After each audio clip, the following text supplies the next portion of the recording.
Le lupus, on estime aujourd'hui qu'il y a 5 millions d'individus dans le monde, mais enfin il nous manque beaucoup de chiffres parce qu'on n'a pas les chiffres dans certains pays asiatiques, vraiment très peuplés, ou évidemment dans les pays africains. C'est une maladie extrêmement délétère, avec des formes rhumatologiques, avec beaucoup de souffrance, des formes génétiques, des formes même qui affectent le système nerveux, rénal également, avec beaucoup d'effets très délétères. Donc une maladie vraiment très invalidante qui affecte des femmes jeunes et notamment donc de fait aussi la famille et la possibilité qu'ont ces femmes de travailler également.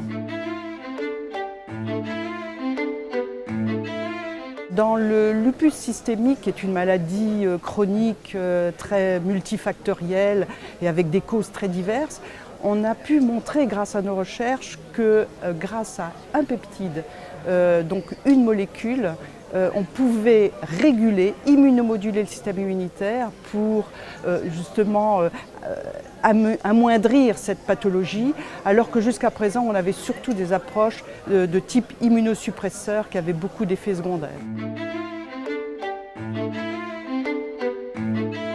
On administre aux individus des corticoïdes, des immunosuppresseurs, donc, qui sont nécessaires pour traiter vraiment la pathologie parce qu'elle est sévère.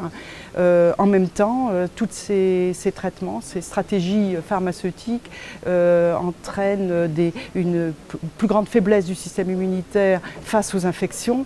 Donc nos patients, malheureusement, souvent peuvent décéder d'infections plutôt que de leur propre maladie. Aujourd'hui, nous venons avec une stratégie différente qui est basée sur un peptide qui s'appelle P140 ou Lupusor.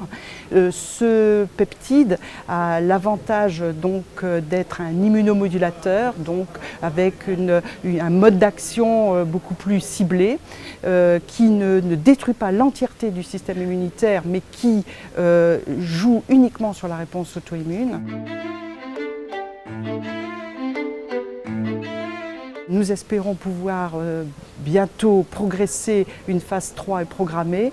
Les limitations et pourquoi on n'a pas encore cette stratégie et la phase 3 qui est en cours, alors que nous avons toutes les autorisations et que les centres d'essais sont complètement caractérisés, c'est que cet essai coûte 40 millions d'euros et que nous sommes encore en train de chercher ces sommes pour pouvoir entamer cette phase 3 qui se déroulera en Europe et aux États-Unis, bien sûr dans un contexte de double aveugle, de multicentrique, qui sera vraiment très importante dans la vie et dans le futur du lupuseur.